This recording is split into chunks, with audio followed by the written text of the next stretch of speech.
Difusão Sesc. Olá, eu sou Paulo Ceotto. Estamos começando mais um Difusão Sesc, que tem como objetivo compartilhar ideias e experiências sobre os mais variados temas da atualidade. E o tema do nosso programa de hoje é a educação maker. E para falar sobre o assunto, recebemos Débora Garófalo, coordenadora do Centro de Inovação da Secretaria de Educação do Estado de São Paulo. A Débora recebeu diversos prêmios importantes pelo trabalho desenvolvido na educação pública. Em 2019, foi a primeira mulher brasileira e a primeira sul-americana a chegar entre os top 10 do Global Teacher Prize, o Prêmio Nobel da Educação, sendo considerada uma das 10 melhores professoras do mundo. E contamos também com a presença do professor Charles Pimentel, professor de matemática no Polo Educacional Sesc. E nossos dois convidados de hoje são representantes, os únicos representantes brasileiros, no grupo atual de educadores do Fab Learn, um programa global da Universidade de Colômbia, dos Estados Unidos, que promove a educação maker. Sejam muito bem-vindos, pessoal! Olá a todos, para mim é uma alegria muito grande estar aqui com vocês para discutir um tema tão relevante que é a educação maker. Obrigado, professor Charles. Olá, muito obrigada, Paulo. Olá, Charles, um prazer estar aqui com vocês, falando sobre educação maker, mas também desmistificando, encontrando caminhos para levar essa abordagem à sala de aula. Sou eu que agradeço, professor Charles, e a professora Débora também.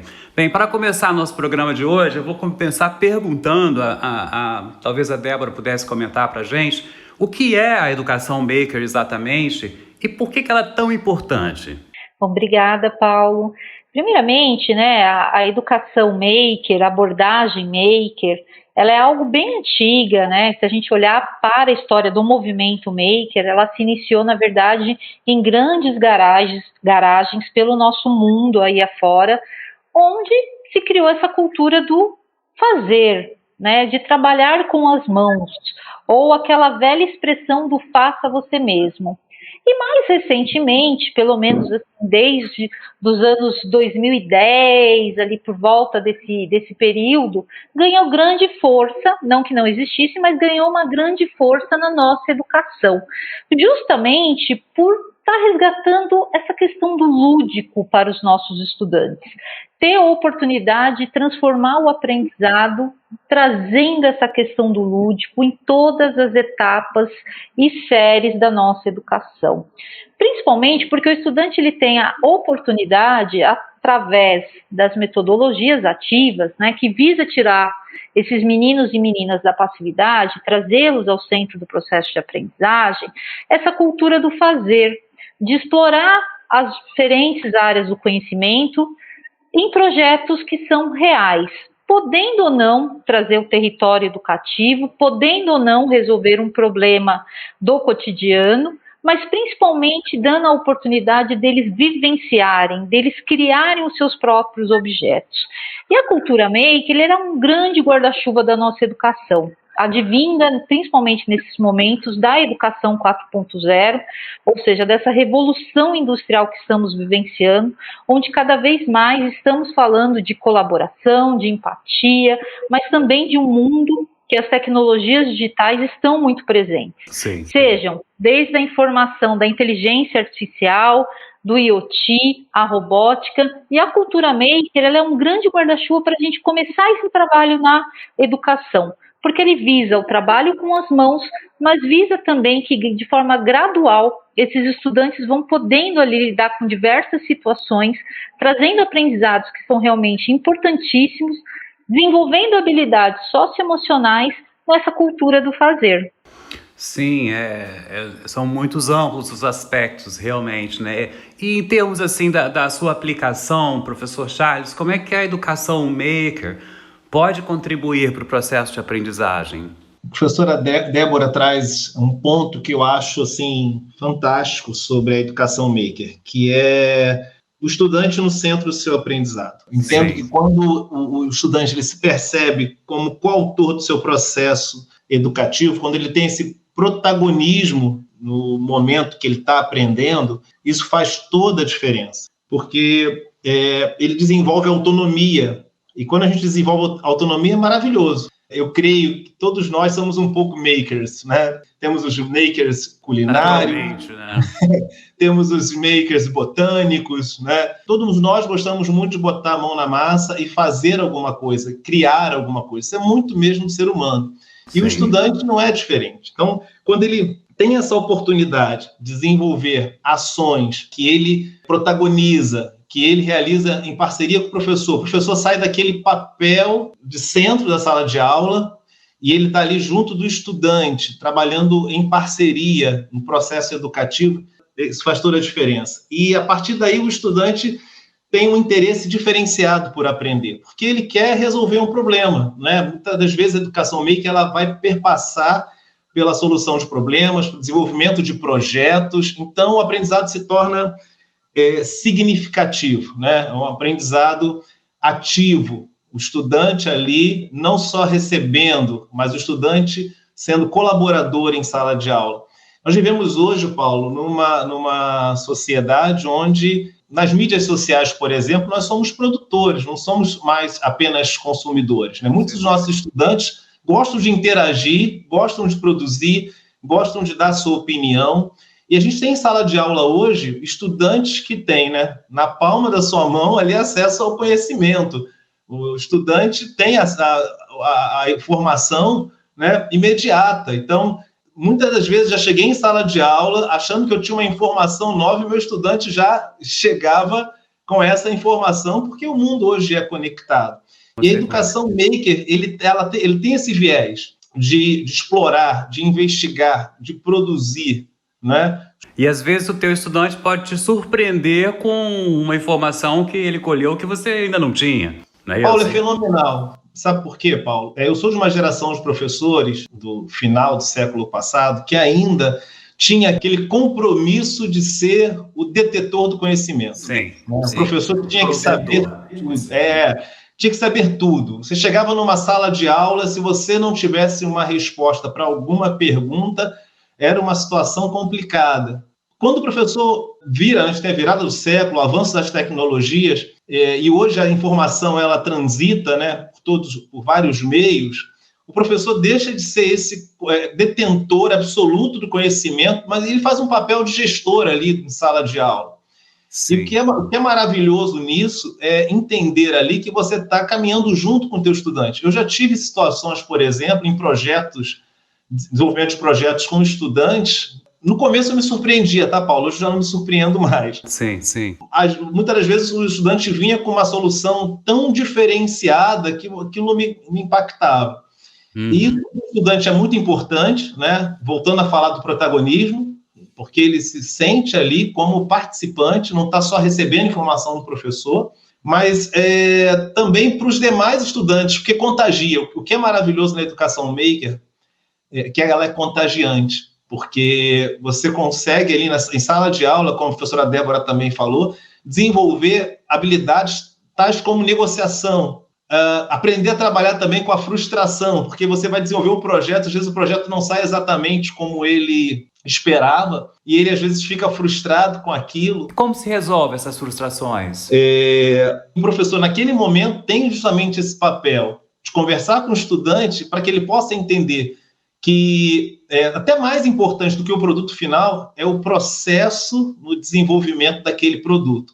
E que errar é uma maneira de você descobrir como não fazer algo. Isso também é maravilhoso, porque o estudante ele aprende com os seus acertos e com os seus erros, e esse ambiente ele torna ali o aprendizado muito mais prazeroso. Então, para o processo de aprendizagem, a educação maker ela faz toda a diferença, porque também tem esse viés da emoção, né, do estudante, que aquele momento fica registrado, que ele desenvolveu um projeto, que ele trabalhou colaborativamente, que ele foi um parceiro do professor aí no momento da sala de aula e no desenvolvimento que está sendo proposto para a turma.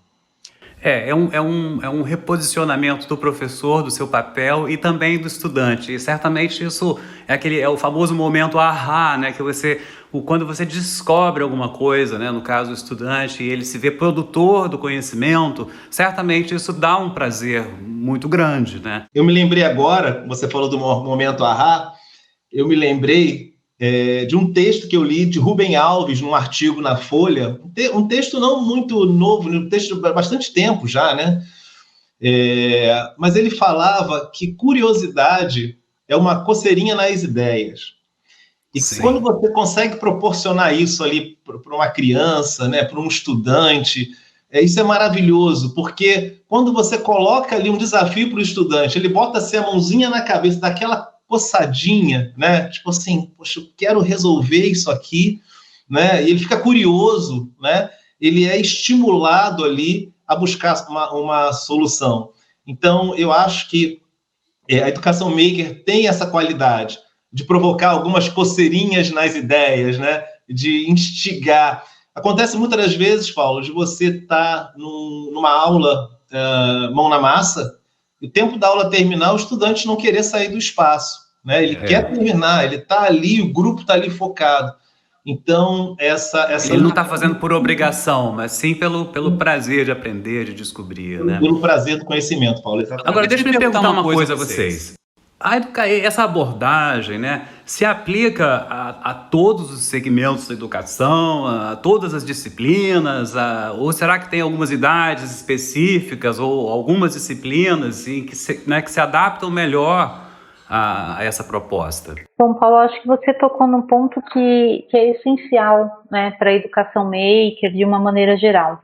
Os professores, eles ainda se sentem assim, uma grande insegurança de lidar com o fazer da cultura maker. Primeiro, porque eles acreditam que para trabalhar essa cultura maker é necessariamente, obrigatoriamente, você ser detentor de todo um conhecimento. E, na verdade, muitas das vezes o professor só precisa ter muito dessa vontade ali de dar esse primeiro passo em direção a uma educação inovadora. E claro que dentro do currículo, a educação maker ela pode permear diversas formas, né? Porque quando a gente entende que você está lidando com um processo que utiliza as mãos, o professor da educação infantil ele pode trabalhar muito dessa exposição, desse conhecimento, da observação dos estudantes para lidar com diversos artefatos e colocando já as crianças desde pequenininhas para construir os seus projetos, né? Um exemplo que eu vou dar aqui é muito dessa questão que os pequenos, principalmente, eles estão aguçando os sons, né? Então, os professores podem trabalhar com essa questão de utilizar materiais não estruturados, que seriam materiais recicláveis, enfim, para construir instrumentos musicais, por exemplo. Na primeira série, né, nesse período aí dos anos iniciais, que vai desde a primeira série até o 5º ano, os professores podem trabalhar e devem a cultura maker, mas olhando um pouco também para o ciclo que eles estão envolvidos, né? Professora, e na prática, como é que seria isso? Por exemplo, eu vou dar alguns exemplos aqui, mais prático aí para quem está nos ouvindo, né? Da fase do 1º ano até o 3º ano, a criança está descobrindo o mundo, né? E olha que legal aí você trabalhar, então, voltado um pouquinho para essas narrativas digitais, fazendo as crianças já com alguns jogos ali de programação, trabalhar essa questão de noções espaciais, mas fazer também algo concreto para começar esses primeiros passos na programação. Talvez a ideia seja até criar um livro, sabe? Seja até explorar dentro da programação um jogo, uma narrativa digital. E os maiores, por exemplo, né, a gente sabe que estudam diversos já conteúdos, os maiorzinhos, traz a questão da história, mas olha que bacana você explorar a história construindo um jogo, alguma coisa com as suas mãos que possa dar referências do nosso país, por exemplo, de mostrar através de um jogo onde as crianças podem ali desvendar curiosidades sobre o nosso próprio país. Então, professor, a educação maker não é necessariamente atrelada ao uso da tecnologia de informática, é isso? A gente precisa desmistificar esse uso da cultura maker, né? Ela não nasce só para esse componente de tecnologia e inovação, muito pelo contrário, ela deve ser explorada em todas as áreas do conhecimento pelo potencial que o Charles aqui explorou muito bem na sua fala, né? De aguçar esse conhecimento, mas de proporcionar aos estudantes esses desafios. Para quê? Para que ele realmente participe ativamente da construção do conhecimento, ao mesmo tempo que ele possa vivenciar outras situações de construções, utilizando de forma prática. É isso que vem essa aprendizagem significativa. Ao expor essas áreas do conhecimento, ao se envolver com essa construção, né, que muitas vezes eu gosto muito de utilizar o nome protótipo, para dar realmente um sentido, a criança ou o estudante, o adolescente, eles não estão construindo somente o brinquedo, né? Eles estão construindo um protótipo, uma ideia que parte de errar, testar, não funcionar, testar novamente, é todo um ciclo ali envolvido dentro dessa cultura maker. Sim, se a gente pensar amplamente, a gente realmente descobre muitas possibilidades, muitas aplicações em várias etapas da aprendizagem, da educação, né? Agora, pensando assim, do ponto de vista, vamos dizer que eu tenho algum envolvimento com uma escola, como é que eu faço, né, para levar para dentro da minha escola, seja eu estudante, o professor, ou diretora, né, como é que eu faço para levar a educação maker para a minha escola? Paulo, eu acho essa pergunta muito pertinente, porque talvez agora muitas pessoas estão se perguntando, educadores, gestores, né, exatamente como fazer para que a educação maker possa ir para a minha escola e como é que ela possa funcionar. Há uma ideia de que para você ter esse tipo de projeto na sua escola, você precisa de um grande espaço maker, altos investimentos, sabe, sim, Paulo? Mas eu aprendi com o passar dos anos, né, eu fui entendendo isso como educador, que para você implementar qualquer tipo de projeto inovador na sua escola, né, em especial a educação maker, o principal investimento precisa ser na formação de educadores. Eu acho que esse é o primeiro passo, sabe? É importante ter uma estrutura, sim, não precisa ser uma estrutura, né? Às vezes as pessoas acham que precisa ser uma estrutura caríssima, não é isso, mas acho que o primeiro ponto é a formação de professores. Eu comecei a entender a educação por outro viés. Eu me tornei um educador mais mão na massa por meio da formação. A estrutura, né, para desenvolver os projetos, ela é importante, mas se você tiver uma estrutura, mais simples que seja, mas o professor não tiver a mentalidade, ou entender que ele faz parte desse processo, não funciona. Por isso que a gente vê instituições fazendo grandes investimentos em salas de tecnologia e, às vezes, ficam os equipamentos empoeirados. Em primeiro lugar, eu acho que é o investimento no professor. Eu tive a oportunidade de participar no mês de maio de uma ação também que a professora Débora Garofalo está desenvolvendo, chamado Ciclo Formativo Maker. E por que eu estou falando dessa formação que eu tive a oportunidade de participar? Porque eu pude ver ali professores de todas as áreas, de todas as séries, complementando um pouco o que a professora Débora falou, com muita vontade de mudar a sua aula, entendendo que a sua aula tradicional, a sua aula expositiva, para esse estudante que tem o conhecimento na palma da mão, quando eu falo conhecimento na palma da mão, eu estou me referindo ao celular, né, à internet, ao acesso à informação, com muita vontade de mudar. E, às vezes, o professor ele não tem esse tipo de experiência de formação na sua instituição. Então, assim, o trabalho que a professora Débora desenvolveu aí ao longo do mês de maio é importantíssimo, porque tem muitos educadores que estão com essa sede. Poxa, eu percebo que está acontecendo alguma coisa diferente, eu percebo o desinteresse do meu estudante, e eu percebo que, assim, minha aula precisa mudar. Então, o que a gente nota, Paulo, é que as pessoas estão muito interessadas. O que a gente precisa é dar essa ferramenta para o professor, e a ferramenta do professor é a formação. Me parece que essa mudança exige um processo até o professor se adaptar, não é isso? Paulo, eu acho também que é importante o professor entender que é um passo de cada vez, né? Você não vai mudar completamente a sua aula. Agora eu vou me tornar um professor que trabalha com ações mão na massa, com educação maker, e eu serei agora, minha aula vai mudar completamente. Não é isso, é um passo de cada vez. Se você fizer um projeto ao longo do ano e o outro professor da mesma turma também fizer um projeto, né, o estudante já tem ali 2 aulas diferenciadas, que você pode ter certeza que vai marcar a vida daquele estudante. É importante trabalhar em rede. A rede ela é fundamental para o educador, ela é fundamental para o gestor, ela é fundamental para quem coordena. Nós vivemos hoje num mundo conectado.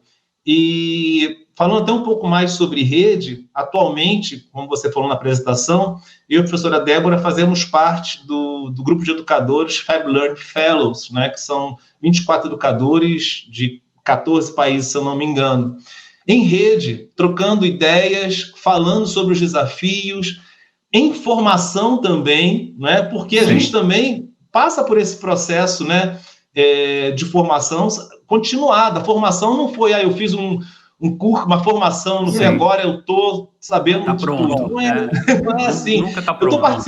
Eu estou participando do ciclo formativo Maker da professora Débora. Quando eu soube que ia ter, eu falei, eu quero saber como é que a Débora está fazendo. A gente, no Fab Learn Fellows, a gente quer saber, por exemplo, como é que a professora da Índia está trabalhando STEM. STEM é o acrônimo em inglês para Ciência, Tecnologia, Engenharia e Matemática, né, uma abordagem educacional. Como é que a professora na Índia está trabalhando STEM com meninas? Como o professor lá no Quênia está trabalhando com recursos de baixo custo? O que o professor lá na Dinamarca ou na Itália está desenvolvendo de inovador, mas que a gente possa replicar aqui, que seja recursos livres?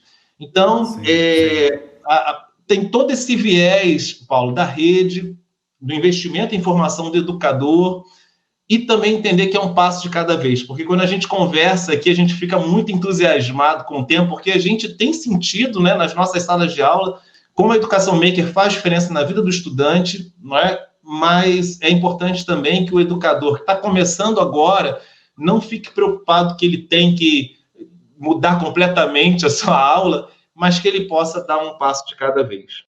Sim, e toda pequena mudança pode gerar uma grande mudança, não? A gente precisa começar em algum lugar, e assim, a falta de recursos não precisa ser um impeditivo, pelo que eu estou entendendo, né? Por exemplo, o projeto Robótica com Sucata, que a professora Débora desenvolve, né? Um exemplo de educação maker. E eu queria saber como é que ele acontece, como é que se dá esse projeto e se a senhora tem outros exemplos de aplicação da educação maker. Perfeito, Paulo. Acho que você tocou num assunto essencial, porque quando a gente fala de cultura maker, é essencial a gente olhar também para cada realidade de cada escola, e principalmente as escolas públicas, né, elas são as que mais sofrem com essa falta de infraestrutura, ou o professor acredita ainda que precisa ser desmistificado, que não exista uma infraestrutura necessária para se fazer um trabalho desse. O trabalho de robótica com sucata, ele nasce muito nessa linha, né, porque eu vivenciei uma realidade totalmente atípica, uma escola centrada entre 4 grandes favelas aqui na cidade de São Paulo, onde os estudantes não tinham interesse pela unidade escolar, pelas atividades envolvidas dentro dessa unidade escolar, e ali, naquele momento, surgiu a oportunidade de eu me tornar professora de tecnologias. Certo. E ao conversar com a diretora, a primeira pergunta que ela falou foi assim, mas por que a tecnologia, né? Você é uma excelente alfabetizadora, uma excelente professora de língua portuguesa, já que toda a minha formação vem na área de humanas, por que eu queria desenvolver um trabalho nessa amplitude? Porque ali eu enxerguei realmente o potencial que a tecnologia tinha para transformar a vida daqueles meninos e meninas. Trazer a oportunidade de ressignificar a escola a partir de uma abordagem que fosse diferenciada, a partir de uma abordagem que trouxesse a cultura maker para dentro da sala de aula. E ali foi desenvolvido todo o trabalho que sempre consistiu em aulas públicas, em sensibilização da comunidade sobre o lixo, mas também ali um trabalho de inventividade, da criatividade, transformar o lixo em objeto de conhecimento para transformar em protótipos com diversas funcionalidades. Não foi uma mudança, né, fácil de se fazer. E como foi essa mudança, então? No primeiro momento, eu não tinha o apoio da gestão, porque ela não acreditava que um trabalho poderia acontecer nessa amplitude. Os professores, né, de achar, nossa, mas isso é coisa de outro mundo, né? Tirar o aluno da sala de aula, levar o aluno para a rua, colher material, lavar, pesar, nossa, quanto trabalho. Então, houve toda uma desmistificação do que poderia ser esse trabalho. E, por fim, teve todo um envolvimento desses estudantes. Primeiro, daqueles que eram considerados mais indisciplinados, porque eles se identificaram. Eles poderiam partir de coisas concretas para construir coisas que realmente faziam sentido para a vida desses meninos e meninas. Depois teve um trabalho de trazer as meninas também, porque ainda há também uma grande desmistificação que a gente precisa começar a incluir meninas desde as fases aí iniciais dentro da ciência. E, por fim, teve todo ali um trabalho, então, de envolver o território educativo, de principalmente a comunidade, que também não acreditava, né? O que isso vai fazer a diferença na vida dos meninos?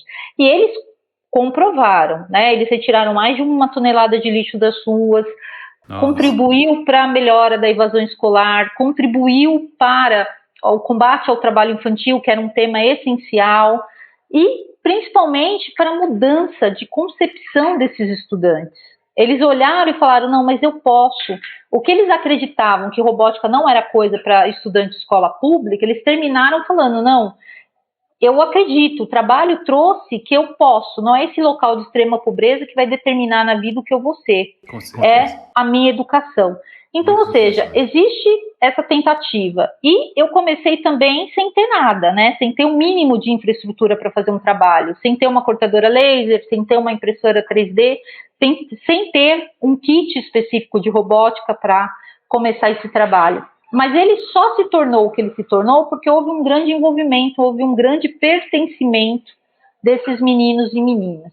Então, eu acredito muito ali que para o professor começar um trabalho, tudo depende um pouco dessa intenção pedagógica também. O que eu pretendo ao trazer um trabalho dessa amplitude para dentro da minha sala de aula? Com a pandemia ficou difícil, né? Claro.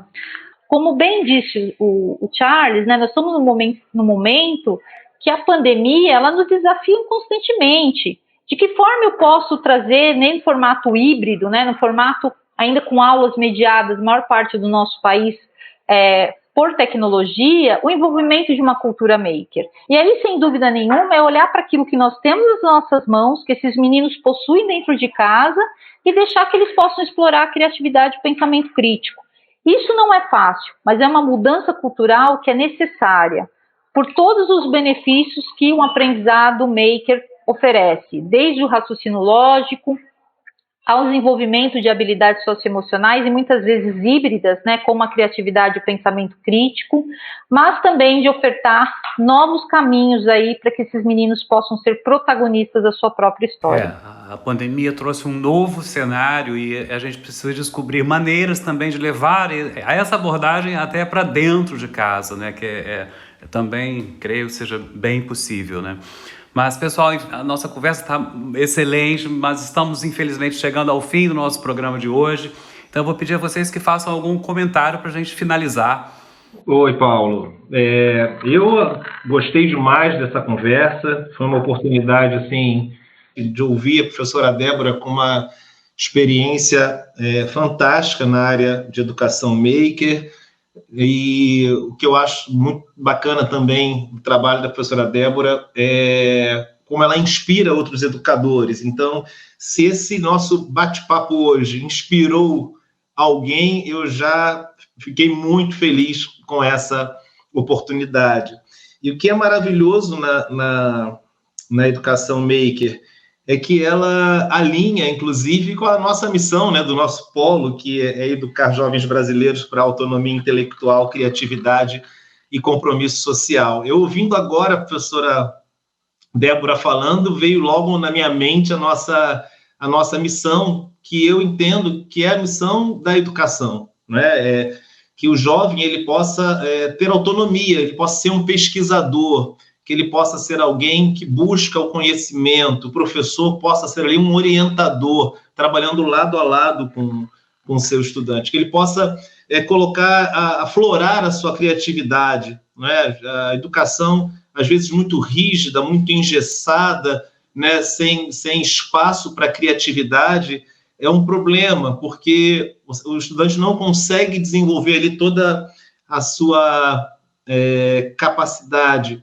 E uma educação também que olhe para o outro, né? Uma educação que proporcione mudanças na vida do jovem, na vida da sua família e na sua comunidade. Então, eu entendo que a educação maker, a educação mão na massa, o estudante tendo essa oportunidade ali de desenvolver projetos, de pensar em soluções para o lugar onde ele vive, não é? Então, uma educação que perpasse também pela sua realidade, é uma educação que tem potencial de fazer toda a diferença. Então, para mim foi um privilégio poder ter essa conversa aqui com vocês. Muito obrigado, professor Charles. Professora Débora, gostaria de comentar? Claro, falar também que eu me sinto privilegiada, Paulo, agradecer muito o convite do SESC para participar, junto com o Charles, que eu venho agora mais de perto acompanhando esse trabalho maravilhoso que tem realizado aí na educação do Rio de Janeiro, mas também no polo do SESC, e agradecer, porque a cultura maker, ela precisa cada vez mais, a educação maker precisa ser divulgada, precisa ser falada, para que cada vez mais a gente possa quebrar paradigmas entre os educadores. Eu que tenho a oportunidade de conversar com colegas, vejo que eles ainda têm muito receio de trabalhar. E essa troca de experiência, ela é uma troca muito rica, porque dá a oportunidade, né, de, através de uma experiência do outro, o professor ter essa iniciativa ali, ter aquela vontade de começar a dar os primeiros passos. E para a gente finalizar, eu queria só falar que a gente pode começar de uma maneira muito simples, né? O simples é o que funciona. Então, se o professor ainda não tem toda uma infraestrutura, ele pode começar criando um canto mão na massa dentro da própria sala de aula. Se ele não tem uma sala maker, ele pode reorganizar o mobiliário dele, utilizar muitas das coisas que ele tem dentro da sala de aula.